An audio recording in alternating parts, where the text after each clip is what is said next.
إن الحمد لله نحمده ونستعينه ونستغفره ونعوذ بالله من شرور أنفسنا وسيئات أعمالنا من يهده الله فلا مضل له ومن يضلل فلا هادي له أشهد أن لا إله إلا الله وحده لا شريك له وأشهد أن محمدا عبده ورسوله يا أيها الذين آمنوا اتقوا الله حق تقاته ولا تموتن إلا وأنتم مسلمون يا أيها الناس اتقوا ربكم الذي خلقكم من نفس واحدة وخلق منها زوجها وبث منهما رجالا كثيرا ونساء واتقوا الله الذي تساءلون به والأرحام إن الله كان عليكم رقيبا يا أيها الذين آمنوا اتقوا الله وقولوا قولا سديدا يصلح لكم أعمالكم ويغفر لكم ذنوبكم ومن يطع الله ورسوله فقد فاز فوزا عظيما أما بعد فإن أصدق الحديث كتاب الله وخير الهدى هدى رسول الله صلى الله عليه وسلم وشر الأمور محدثاتها فإن كل محدثة بدعة وكل بدعة ضلالة وكل ضلالة في النار أعاذنا الله وإياكم من النار يا أيها الناس معاشر المسلمين رحمني ورحمكم الله. Sungguh nikmat yang Allah Subhanahu wa taala telah curahkan kepada kita semua amatlah banyak. Allah Subhanahu wa taala telah berfirman, wa in ta'uddu ni'matallahi la tuhsuha. Dan apabila kalian ingin menghitung-hitung nikmat Allah Subhanahu wa taala, maka sungguh kalian tidak akan mampu untuk menghitungnya. Dan di antara nikmat terbesar yang Allah Subhanahu wa taala anugerahkan kepada kita semua, yaitu tatkala Allah Azza wa Jal berikan hidayah kepada kita untuk menjadi umat al-Islam, menjadi umat pengikut Nabi akhir zaman, menjadi pengikut agama yang telah Allah Subhanahu wa taala sempurnakan, agama yang tidak ada perkara kebaikan pun kecuali telah ditunjukkan olehnya, dan tidak ada satu perkara kejelekan pun kecuali kita telah diperingatkan darinya, dan bahkan tidak ada satu kesalahan pun yang ada pada umat-umat terdahulu kecuali Islam datang dengan penggantinya yang lebih baik. Telah diriwayatkan dari Anas bin Malik oleh Imam Ahmad rahimahullahu taala dengan sanad yang sahih. Qadima Rasulullah sallallahu alaihi wasallam al-Madinah wa hum yal'abuna fi 'idihim. Rasulullah sallallahu alaihi wasallam tiba di Madinah dalam keadaan mereka sedang bermain-main pada hari raya mereka, yaitu hari raya yang senantiasa mereka lakukan sejak masa jahiliyah. Maka Rasulullah sallallahu alaihi wasallam katakan kepada mereka, qad abdalakumullah bi khairin minhuma Idul Adha wa Idul Fitr. Sungguh Allah Subhanahu wa taala telah menggantikan untuk kalian dari keduanya dengan sesuatu yang lebih baik, yaitu Idul Adha dan Idul Fitr. Adapun mengenai Idul Fitr, maka hari-hari tersebut telah berlalu ma'asyiral muslimin, yaitu ketika kaum muslimin merayakan hari raya mereka selepas menunaikan ibadah yang agung, yaitu puasa Ramadan. Sedangkan Idul Adha, maka inilah hari raya yang kita sedang berada di dalamnya. Dan saudara-saudaraku fillah, rahimani wa rahimakumullah, tahukah kita apa hakikat Id? Tahukah kita apa hakikat hari raya tersebut? Dikatakan oleh Ibnul Arabi Dikatakan oleh Ibnul Arabi rahimahullah ta'ala, sebagaimana dinukilkan dalam Lisanul Arab, innama sumiyal 'idu 'idan li'annahu ya'udu fi kulli sanatin bi farhin jadid atau bi farhin mujaddad. Hanyalah dinamakan Id dengan Id, yaitu hari raya ini dinamakan dengan Id dikarenakan hal tersebut terulang-ulang setiap tahun dengan membawa kebahagiaan yang baru. Kebahagiaan kaum muslimin dalam Id adalah kebahagiaan di atas ketaatan, kebahagiaan di atas peribadatan kepada Allah Subhanahu wa taala. Bukan kebahagiaan dalam keadaan maksiat maupun hura-hura belaka. Akan tapi lihat, Allah Subhanahu wa taala syariatkan Id bagi kaum muslimin, baik Idul Fitr maupun Idul Adha. Ketika kaum muslimin telah selesai dari menunaikan ibadah-ibadah yang agung, Idul Fitr, setelah kaum muslimin menunaikan ibadah yang agung yaitu rukun Islam, Shiyam Ramadan. Adapun Idul Adha, ketika kaum muslimin mereka juga menunaikan ibadah yang agung yaitu haji ke Baitullahil Haram. Dan selepas kaum muslimin yang lain yang belum Allah Subhanahu wa taala berikan kemudahan untuk berhaji ke Baitullah, mereka telah menunaikan ibadah yang agung di hari-hari 10 awal bulan Dzulhijjah. Hari-hari yang telah kita lewati, hari-hari yang Rasulullah sallallahu alaihi wasallam kabarkan dengan keutamaan padanya. Beliau mengatakan, "Ma min ayyamin al-'amalu shalihu fihinna ahabbu ila Allah min ayyamil 'ashr."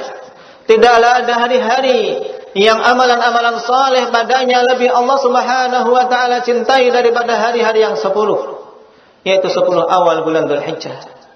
Maka sungguh dalam Id yang mubarak ini kita bergembira sesuai dengan perintah Allah Subhanahu wa taala untuk merayakannya. Dan ketahuilah ma'asyiral muslimin, setiap kita memperingati hari yang seperti ini, hari raya kita semua teringat dengan sebuah sejarah yang Allah Subhanahu wa taala cantumkan dalam Al-Qur'an yang mulia. Sebuah sejarah yang hendaknya kita semua mengambil pelajaran darinya. Bagaimana tidak? Allah Azza wa Jalla telah memerintahkan dan mengkhabarkan kepada kita bahwasanya padanya ada teladan yang bagus. Qala Allah Azza wa Jalla, "Qad kanat lakum uswatun hasanatun fi Ibrahim walladzina ma'ah." Sungguh telah ada pada kalian suri teladan yang baik pada Ibrahim dan orang-orang yaitu para nabi yang bersama beliau. Ibrahim yang Allah Subhanahu wa taala telah puji dengan pujian yang begitu banyak dalam Al-Qur'an. Kenapa sampai demikian ma'asyiral muslimin? Bahkan Ibrahim diangkat oleh Allah Subhanahu wa taala menjadi khalilnya. Khalil yaitu tingkatan kecintaan yang paling tinggi. Apa sebabnya? Karena tentunya kita sebagai umat Muhammad yang juga berada di atas millata Ibrahim, berada di atas agama Ibrahim yaitu agama tauhid, butuh untuk bisa mendapatkan kecintaan dari Allah Subhanahu wa taala. Maka marilah kita lihat bagaimana teladan yang ada pada Ibrahim, terkhusus pada peristiwa yang berhubungan dengan hari-hari kita ini. Allah Subhanahu wa taala telah kabarkan tentang Ibrahim dalam ayat demi ayat di surat As-Saffat. Tatkala Ibrahim telah berusaha berdakwah kepada umatnya, menyeru kepada tauhid, dan ternyata mereka tidak mau menyambut seruan tersebut. Bahkan mereka menentang dan mengancam Ibrahim dengan pembunuhan. Kisah yang masyhur ma'asyiral muslimin. Maka Allah Subhanahu wa taala pun selamatkan beliau dan beliau mengatakan kepada kaumnya, wa qala inni dzahibun ila rabbi sayahdin rabbi habli minas salihin fabasysyarnahu bi ghulamin halim. Ibrahim mengatakan, sungguhnya aku akan pergi berhijrah meninggalkan negerinya. Inilah yang dialami oleh para Rasulullah Subhanahu wa taala. Ma'asyiral muslimin, mereka terusir dari negerinya ketika mereka mendakwahkan tauhid, ketika mereka mendakwahkan agar Allah Subhanahu wa taala semata-mata satu-satu yang diibadahi, satu-satunya zat yang diibadahi. Wa qala inni dzahibun ila rabbi sayahdin. Sungguh aku akan pergi berhijrah menuju jalan Rabbku, dan sungguh Dia akan memberikan hidayah kepadaku.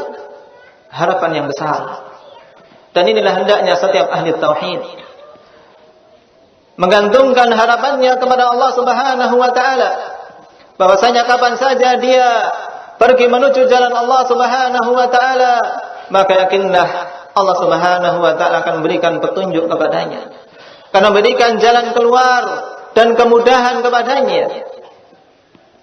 Namun tentunya butuh teman. Tatkala tidak ada satupun orang yang menyambut dakwah beliau, beliau meminta kepada Allah Subhanahu wa taala, Rabbi habli minas shalihin. Ya Allah, anugerahkanlah kepadaku seorang anak yang saleh. Maka Allah Subhanahu wa taala pun kabulkan doa nabinya yang mulia ini. Fabasyarnahu bigulamin halim. Maka kami pun berikan kabar gembira kepada Ibrahim dengan seorang anak yang disikapi atau disifati oleh Allah Subhanahu wa taala dengan halim. Seorang anak yang penyabar. Anak yang semenjak awal Allah Subhanahu wa taala telah tetapkan baginya sifat yang mulia. Namun apa saudara-saudaraku fillah, tatkala sang anak ini sudah mulai bisa membantu orang tuanya dan sudah bisa menimbulkan kebahagiaan bagi orang tua, Allah Subhanahu wa taala uji Ibrahim alaihi salam. Qala ya bunayya inni ara fil manami anni adbahuk fanzur madza tara. Wahai anakku, sungguhnya aku melihat dalam mimpiku, dan mimpi para nabi adalah wahyu, bahwasanya aku menyembelihmu. Maka lihatlah apa yang engkau pilih, apa yang akan kau lakukan dalam menyambut seruan Allah Subhanahu wa taala ini.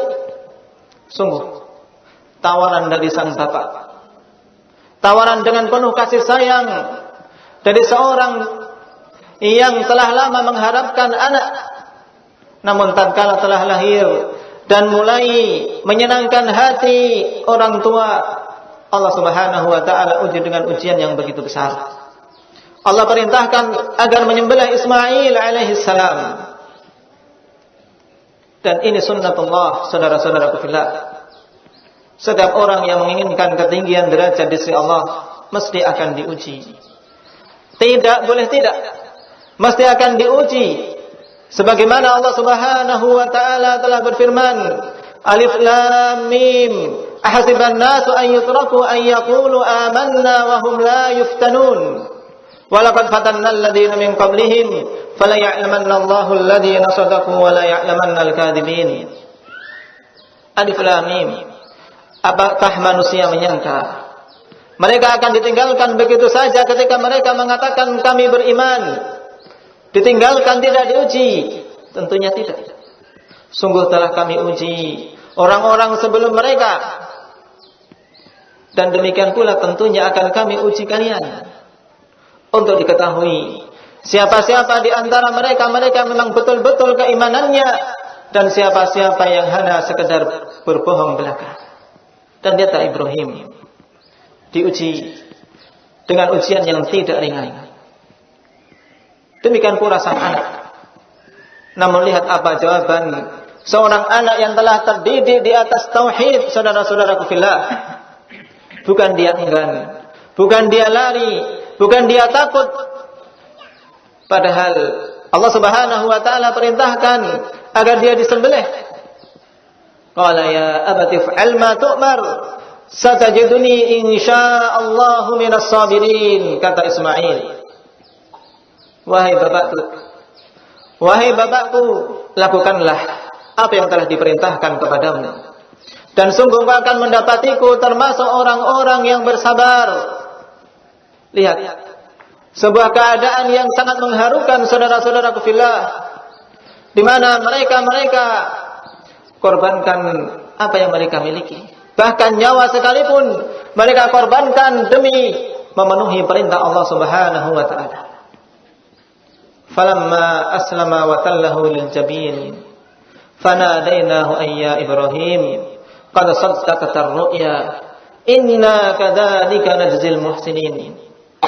Dan disinilah puncak ujian, puncak di mana tatkala Ibrahim telah membaringkan Ismail dan dia baringkan pada pelipisnya agar tidak melihat wajah anak yang dia sayangi tersebut. Namun karena perintah Allah Subhanahu wa taala, maka semua kecintaan harus dikorbankan demi mendapatkan keridhaan Zat yang telah menciptakan kita semua, yaitu Allah Azza wa Jalla. Tatkala dibaringkan dan Ibrahim sudah siap untuk menyembelih sang anak, maka Allah Subhanahu wa taala pun panggil, wahai Ibrahim, sungguh engkau telah membenarkan mimpi yang telah engkau lihat, yaitu dengan usaha untuk melaksanakan apa yang Allah Subhanahu wa taala wahyukan tersebut. Maka Allah pun ganti, Allah Subhanahu wa taala berikan jalan keluar. Dan demikianlah kami balas orang-orang yang berbuat baik. Inna kadzalika nazzil muhsinin. Inna hadza lahuwal bala'ul mubin. Dan sungguhnya ini adalah ujian yang sangat nyata. Bagaimana bukan ujian saudara-saudaraku fillah? Orang tua yang mendapatkan anak ketika sudah lanjut usia. Ibrahim mendapatkan putra, saudara-saudaraku fillah, bukan di masa muda. Setelah berharap kepada Allah Subhanahu wa taala, Allah Subhanahu wa taala karuniai Ismail. Dan di saat hatinya condong dan mulai senang kepadanya, ternyata Allah Subhanahu wa taala uji demikian. Dan anak pun demikian. Sang anak diuji untuk tetap tunduk kepada perintah Allah Subhanahu wa taala. Inna hadza lahuwal bala'ul mubin. Namun lihat, karena ujian bukanlah menjadi tujuan utama. Karena yang Allah Subhanahu wa taala inginkan adalah hikmah dari ujian tersebut, saudara-saudaraku fillah. Ketika seorang hamba betul-betul tunduk kepada perintah Allah Azza wa Jalla, maka Allah Subhanahu wa taala tatkala telah tercapai tujuan tersebut, ketika telah terbukti tentang ketaatan Ibrahim alaihissalam, demikian pula bakti Ismail terhadap orang tua serta ketaatan dia kepada Allah Subhanahu wa taala, Allah katakan wafadainahu bidzibhin adzim. Maka kami pun ganti Ismail tersebut dengan sembelihan yang agung, dengan seekor kambing yang agung. Disifati oleh Allah Subhanahu wa taala dengan agung dikarenakan pengganti dari Ismail, pengganti dari seorang nabi yang mulia, yang dia dengan berani dan tidak ada gentar sedikit pun menyambut seruan Allah Subhanahu wa taala. Maka Allah Subhanahu wa taala ganti dengan seekor kambing yang agung. Wa fadainahu bidzibhin adzim. Wa tarakna 'alaihi fil akhirin salamun ala Ibrahim kadzalika najzil muhsinin innahu min ibadinal mu'minin. Ini hasilnya saudara-saudaraku fillah. Setelah ujian demi ujian, bukan ujian yang ringan, Allah Subhanahu wa taala berikan jalan keluar, dan hasilnya apa? Kami jadikan penyebutan kebaikan Ibrahim itu abadi, terus menerus dikenang ketaatan Ibrahim tersebut sepanjang zaman. Wa tarakna 'alaihi fil akhirin. Senantiasa dipuji ketauhidan Ibrahim. Bahkan saudara-saudaraku fillah, orang-orang Yahudi dan Nasara, mereka mengaku-ngaku sebagai pengikut Ibrahim dikarenakan kebanggaan terhadap Nabi yang mulia ini. Namun apalah artinya pengakuan ketika mereka tidak mengikuti jalan Nabi yang mulia tersebut. Oleh karena itulah Allah Subhanahu wa taala bantah pengakuan mereka tersebut dalam ayatnya, "Maka kana Ibrahimu Yahudiyan wala Nasraniyya, walakin kana hanifan muslima." Dan bukanlah Ibrahim itu seorang Yahudi maupun Nasrani. Akan tapi dia adalah seorang yang senantiasa condong kepada ketaatan kepada Allah dan jauh dari kesyirikan. Dia adalah seorang yang senantiasa berserah diri kepada Allah Subhanahu wa taala. Lihat, bahkan orang-orang kufar mereka mengaku-ngaku sebagai pengikut Ibrahim. Kenapa? Wa tarakna alaihi fil akhirah. Karena diabadikan pujian yang bagus terhadap Ibrahim alaihi salam. Dan demikianlah balasan bagi orang-orang yang berbuat ihsan, balasan bagi semua orang yang berbuat kebaikan. Oleh karena itulah Allah Subhanahu wa taala tetapkan Ibrahim sebagai khalilnya.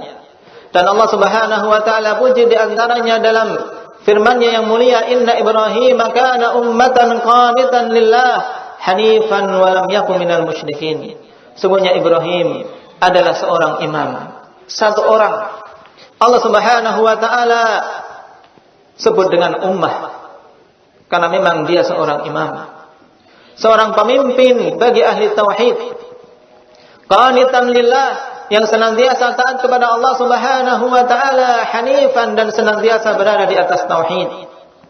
Dan dia bukan termasuk orang-orang yang berbuat kesyirikan.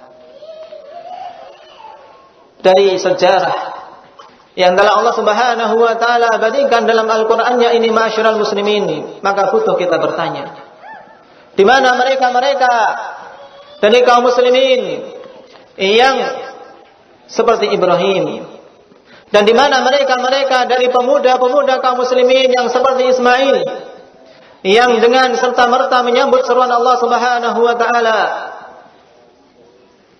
tidak peduli dengan ujian dan tidak peduli apa yang akan dikorbankan demi menegakkan tauhidullah, demi menegakkan agama Allah Subhanahu wa taala.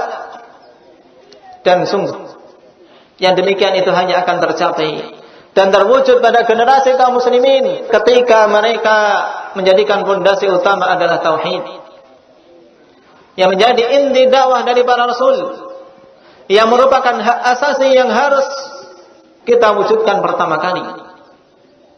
Rasulullah sallallahu alaihi wasallam sebagaimana dalam hadits Mu'adz bin Jabal radhiyallahu anhu yang diriwayatkan oleh Imam Bukhari dan Muslim mengatakan, "Ya Mu'adz, atadri ma haqqullahi 'alal 'ibad wa ma haqqul 'ibadi 'ala Allah?"